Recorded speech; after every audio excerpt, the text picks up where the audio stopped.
Okay, so let's discuss health education team and the role of nurses as health educator. Okay, so health education operates within a multidisciplinary system. But we need to know, okay, or need to note na yung tayo as nurses, we are often the central continuity figure, okay, doon sa system na yon. So when you say central continuity figure, okay, it means na tayo yung function natin, okay, is translating what? Complex health information into meaningful, actionable, and knowledgeable information sa clientele natin, okay? So, yung tayo as nurses, we act as health educator. And it doesn't just mean na teaching lang yung ginagawa mo doon, okay? So, it is composed of also influencing yung behavioral change, promoting yung autonomy, and improving the health outcome of our patient. So sabi nga ng World Health Organization at even yung American Nurses Association or even our dito sa atin sa local, yung role natin is supported by a framework, okay, in which yung health promotion and disease prevention is a core responsibility ng nurses. So isa yan sa major role natin because when we give health education, we are what? Emphasizing yung promotion ng health and as well as disease prevention. Now, let's discuss the different roles of a nurse as a health educator. So first, we are the giver of information. So si nurse serve as a bridge between the medical knowledge and the patient understanding. So tayo yung nag-e-explain ng disease process, nagpo-provide ng instruction in terms of medication, nag-e-educate tayo ng mga procedures and giving preventive advices. So, yung mga traditional and often na misunderstood na mga concepts ng isang patients, okay, so tayo yung nag-e-explain nun. Madami nag-a-assume na ang health education begin and ends with just giving instruction. Pero yung realidad nun is what? It requires accurate, relevant, timely, and individualized communication. So, importante itong role natin na to. Now, there are principles of effective information giving. So, first of all, you need to have accuracy. Okay? So, accuracy and evidence-based content which we discussed on our previous topic. So, that's self-explanatory. Hindi tayo pwedeng magbigay ng I think we know or I think you know. Okay? So, dapat accurate. Dapat evidence-based. What else? You need to have the clarity and simplicity, okay, when you discuss or you give information. So, avoid yung mga medical jargons, okay? So, hindi pwedeng magbibigay ka ng medical terminologies for a lay person na hindi niya naiintindihan, okay? So, let's say for example, ang simple word na hypertension, okay? So, maaaring meron kayong mai-encounter na hindi pa niya narinig yung term na hypertension. So, you will just mention what? Instead of saying hypertension, you can just say that you have a high blood pressure o mataas po ang BP natin, okay? Next is relevance. So, dapat itinitailor mo yung information to the patient's condition, literacy level, and needs. So, it goes hand in hand with the first two, okay? So, dapat naka-tailor fit siya, okay? When you provide information ba, the patient is ready, okay? Meron bang readiness on his end or baka in pain si patient, just like yung mga previous example natin. Literacy level, okay? And yung needs niya. And then, of course, timing. So, yung teaching must occur when the patient is receptive, okay? So, we've discussed yung mga yan before. And giving information does not guarantee learning. So, that is another thing that we need to consider, okay? Let's say, a nurse may explain a medication perfectly, but if the patient does not understand or cannot apply it, okay, baliwala din, okay? Yung binigay mo na perfect explanation ng medication, let's say counseling or discussion. Alright? Next is we are what? Facilitator of learning. So, ang nurse shift from telling to guiding. Okay? So, hindi ka lang giver ng information, hindi mo lang sinasabi. Okay? You also guide. And learning becomes active on this role, patient-centered and interactive. So, dito, okay, you encourage what? Participation, assessing yung readiness ng readiness ni patient to learn, okay? Naggumagamit ka na dito ng mga teaching strategies, okay? Yung mga na-discuss natin before. And adapting to different learning styles, okay? Now, ano yung mga competence na dapat meron ka for this role? So, dapat marunong kang mag-assess ng learning needs, which we discussed on our previous topics. Yung use ng mga teaching strategies, okay? Yung mga RETDEM, okay? Yung mga RETDEM or demonstration, okay? Yung motivation, okay? You assess the motivation, yung paglilink mo ng learning dun sa patient goal, okay? So, may motivation ka ba na nakikita with the patient, okay, for them to learn? And yung feedback and reinforcement. So, meaning yung correcting yung errors gently when you provide feedback, o kaya nagre-reinforce ka ng correct behavior, okay, kung nagawa nila ng tama, okay? Kasi nga, ang learning, it is not passive, okay? It is constructed. Okay? Meaning, patient retain more when they practice the skill, they ask questions, and relate information to their lives. Alright?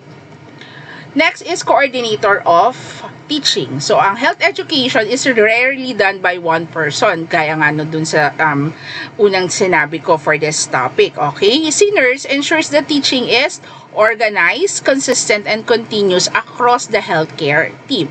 So, yung role natin highlights the nurse as a central organizer within the multidisciplinary team. And when we say multidisciplinary team, so maraming tayong mga kasamahan, okay, sa ating trabaho in promoting, preventing, and alleviating the pain of our patients. So, nandiyan yung mga physicians, dietitians, pharmacists, physical therapists, community health workers.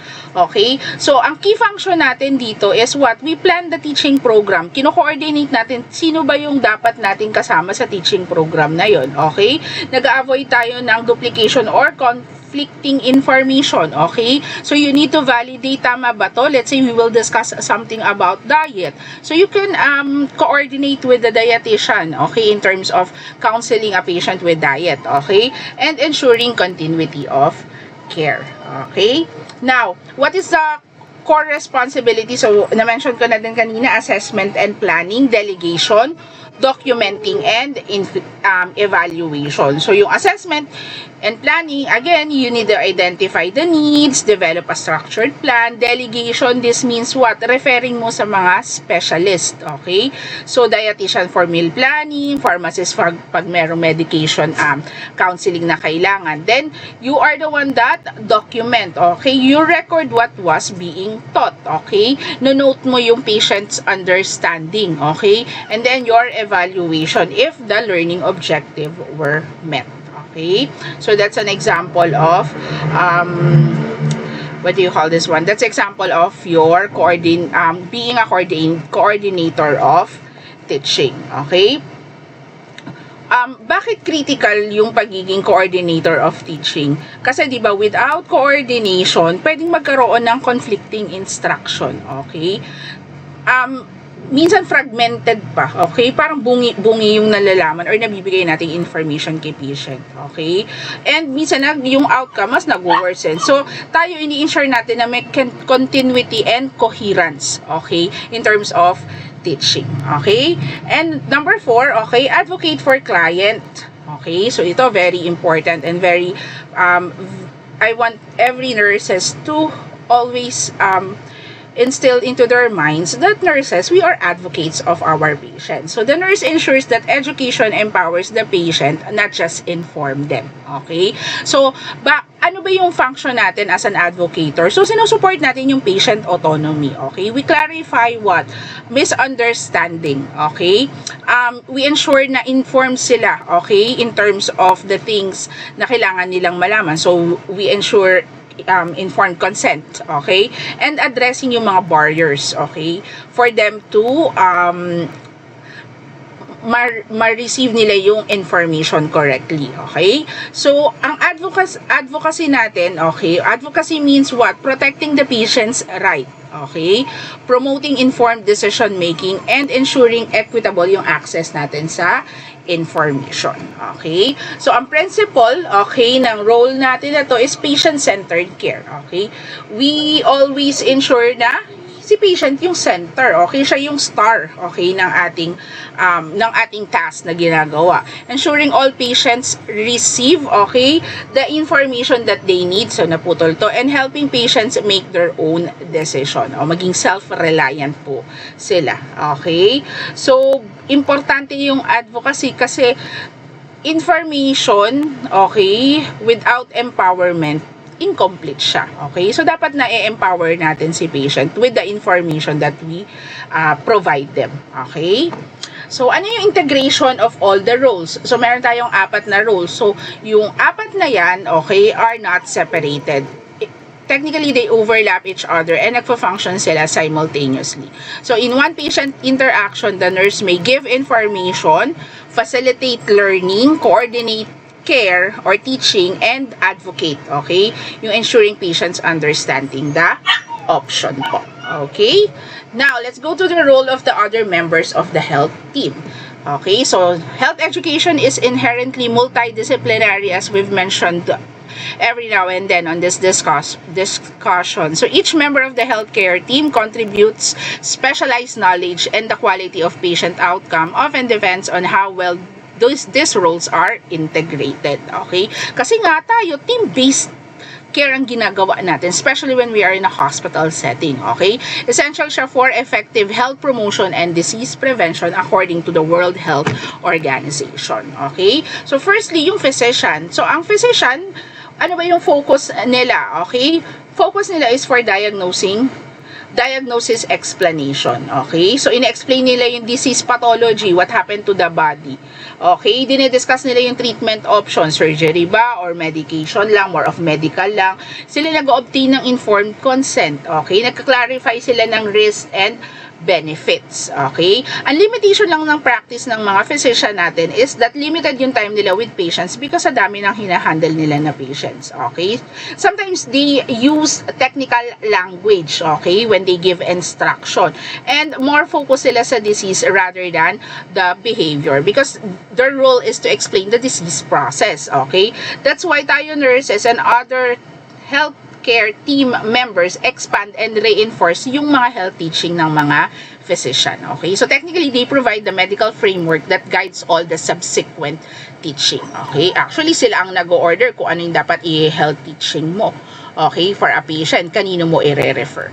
Next would be your dietitians or your nutritionists. So dietitians translate the medical conditions into practical dietary plans. So, ano yung mga key teaching areas dito? Meal planning, diabetic diet, low sodium diet, okay? Portion control in terms of food, food substitution, kung merong cultural dietary adaptions na kailangan, okay? So, let's say for example, si hypertensive patient, nag-prescribe si doctor ng treatment. So, si dietitian, tuturuan niya yan ng low salt alternative, magbabasa na how to read labels, okay? And pwedeng magkaroon ng instruction in terms of cooking modification. So, ano yung impact niya? Ang dietary education directly affects yung disease control, okay? Recovery, yung speed ng recovery ng isang patient, and even the long-term outcome. So, importante ang mga dietitians and nutritionists. Next would be your pharmacist, okay? So, yung pharmacist ensure safe and effective medication use. So, ang key teaching functions nila would be drug interaction, dosage and timing, side effect and interaction, and even storage instruction. Okay? So, bakit importante yung role nila? Kasi medication errors are very common. So, yung pharmacist, okay, nagkakaroon sila ng reinforcement sa nurses in terms of the instruction for that medication. Okay? Nagde-detect sila ng possible drug-to-drug interaction. So, when you go to your next level sa second year, mapag-aaralan nyo na ang pharmacology. So, malalaman nyo ano ba yung hindi dapat pinagsasabay na medications. Or ano ba yung parang kontrapelo, okay, or contraindication for a certain medication kapag nagkasabay sila ng ng isa pang medication, okay? And then what else? Improve adherence, okay? So yun din yung importance, your critical importance nung role nila, okay? Now, let's say sa experience ko, okay, in terms of pharmacist, yung ibang hospital, malalaking hospital, meron talaga silang clinical pharmacists. So those clinical pharmacists, you will refer them, let's say the patient is on board with so many medication and kailangan i-review yung interactions nila. So they will review, okay, the patient's history in terms of medication intake.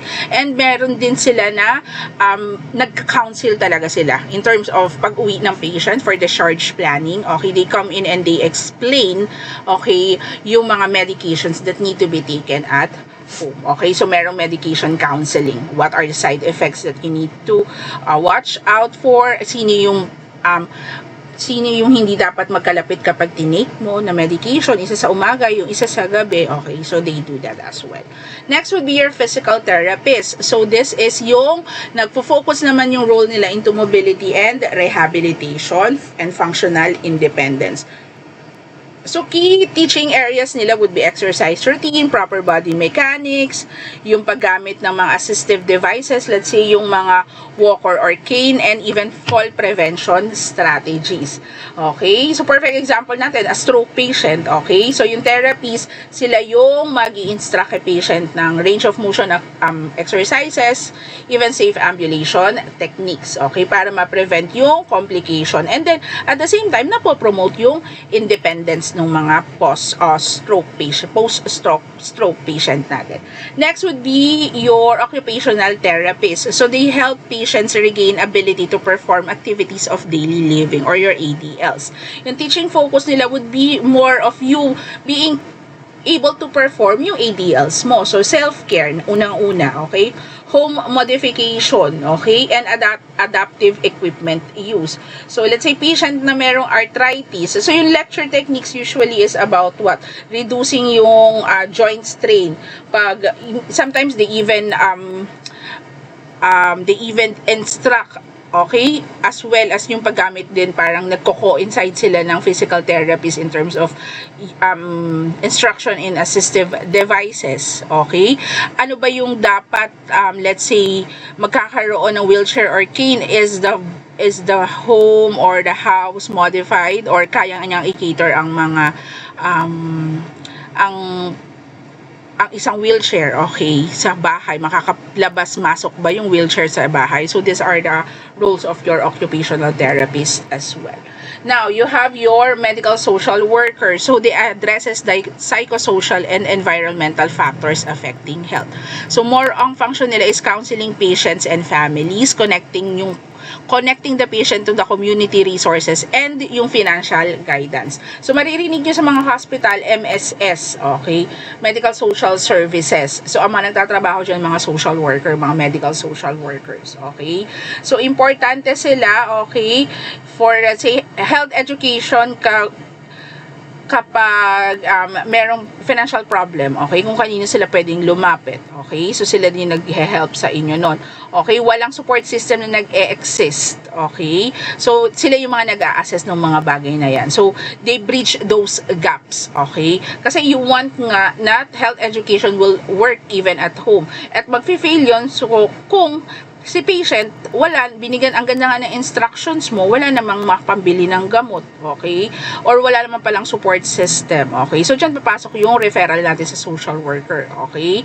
So, what they can do, they need to coordinate that to the community resource kung saan sila, okay? So, yun yung trabaho ng ating mga social workers. Then, community health workers, they serve as a link between the healthcare system and the community. Okay? So, ang function nila will be more of health promotion campaigns, home visit, follow-up care, and cultural mediation. Okay? So, ang mga community health workers natin, okay, tawag mo dito, sila yung kung ang patient ay galing sa hospital, okay, at ni-refer sila, okay, tinawagan ng medical social worker, i-coordinate mo sa community health workers, okay, sa rural o kaya sa barangay, okay, so sila yung nagdudunang mga follow-up care, okay? Home visits, okay?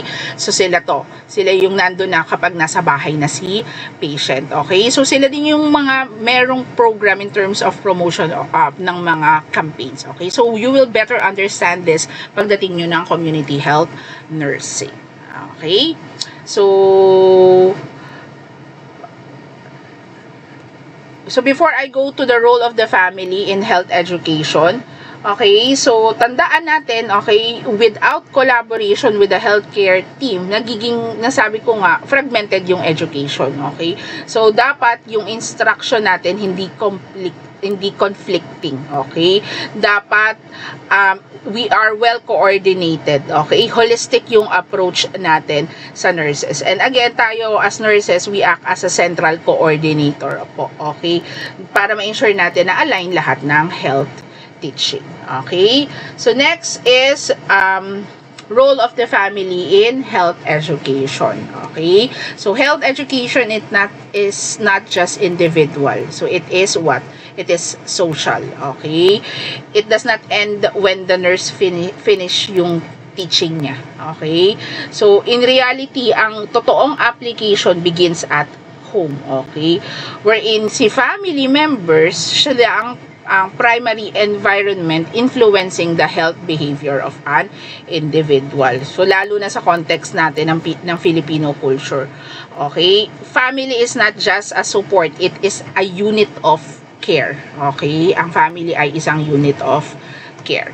So, with that, okay, so first, family as the primary health unit. So, health is experienced and managed within the family. Even if only one member is ill, the entire family system is affected. Kasi nga, ang principle natin is family-centered care, okay? So, supported yan ng mga studies ng WHO, okay, na nag-emphasize na ang health intervention must consider social context of the patient, okay? So, meaning, ang bata na may asthma, okay, yung education mo dyan should include what? The parents or the caregiver. So, pag walang involvement, okay, yung care doon sa bata na may asthma may be inconsistent and even unsafe, okay? Kung hindi na mo na involve yung family members for a case that a child na merong asthma. Okay? Next, family is the extension of the healthcare system. So once the patient is discharged, the healthcare team is no longer physically present. The family become the continuing care provider. So that is self-explanatory na rin. Okay? So anong responsibility natin as a nurse? We need to provide hands-on training, not just instruction. Hindi lang basta mabigyan ng instruction that na iintindihan. Kung kailangan ng hands-on training, ibibigay natin.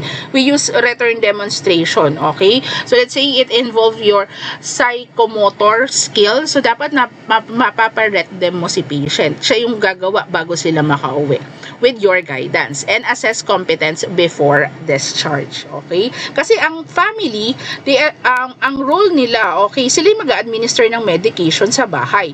Sila yung magmo-monitor kung merong symptoms. Sila yung mag-wound care, okay? Sila yung magpapakain kay patient. Okay? So, yung family essentially became a lay healthcare provider. Okay? Unlike tayo na professional, okay, they lack formal training and they may feel anxious and overwhelmed. Kaya, ang responsibility natin, as what we've mentioned, dapat magawa natin before discharge. Next would be family as a reinforcer or health behavior. So, behavior change does not happen instantly. It requires consistent reinforcement. Okay? So, ang family provides daily reminder, behavioral modeling, and they provide social pressure. Either that is positive or negative po. Okay?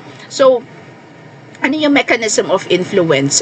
Modeling behavior. Okay? When you say modeling behavior, if the family eats healthy, yung patient follow na kumain ng healthy din. Okay? If the family smokes, may isa doon, patient is more likely to relapse as well, okay? Nagkakaroon ng smoking cessation, pero yung isang member of the family is nagsusmoke pa din. So, magkakaroon ng relapse, okay? Verbal reinforcement. We remind the family members to give reinforcement and encouragement, okay? Let's say, nag-skip ng, hindi nagsawsawa ng patis for a hypertensive patient kasi nga maalat, okay? So, you ask the family member na kapag na-notice nila na gano'n, they praise the patient, okay?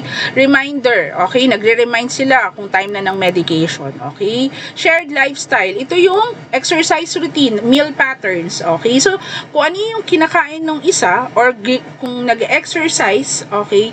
Let's say, kailangan mag-exercise ni patient na bagong discharge, so they join them, okay? Nagkakaroon ng shared lifestyle modification, okay?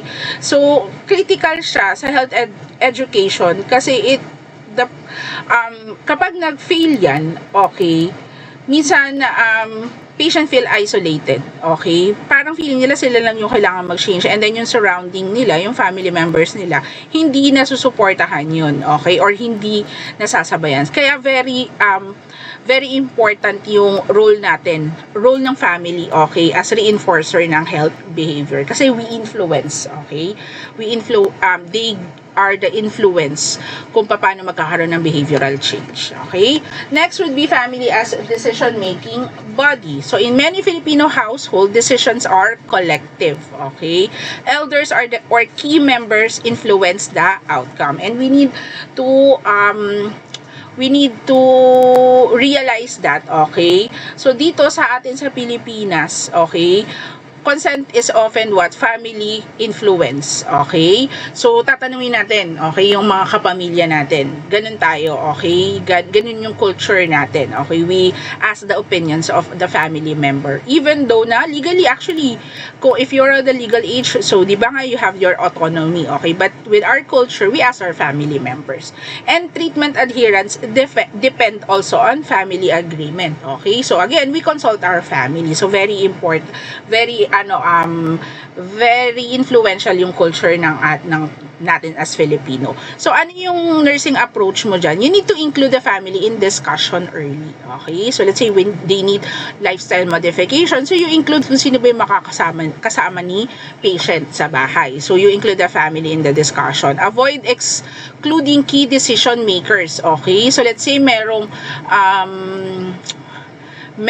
ka doon na breadwinner, okay? So, siya yung gagastos, or siya yung bibili ng gamot, or siya yung magpapa-therapy, mabayad ng therapy. We always include them, okay? Clarify misconceptions among all that are involved. So, you ask if they have any questions, they want any clarifications, okay? So, dapat, importante yon na may balance tayo. We respect the family involvement, okay? And alongside with that, on the same thread is what? Pinoprotect mo yung patient's autonomy at the same time, right? Next is that family as an emotional and psychological support, okay? So, illness creates fear, anxiety, and uncertainty. So, tayo, yung family nag-act as a buffer against psychological stress. So, a patient who is calm, mas better yung when you are trying to give instruction, mas better yung retention. Okay? Kapag supported sila ng family member, mas mamomotivate din sila. Okay? So, emotion support is not extra. Okay? It directly affects yung physiological, okay, na outcome. Okay, so hindi lang extra ang emotional support. Actually, it is actually needed para mas mabilis yung outcome in terms of mag-manifest siya na physiologically. Okay?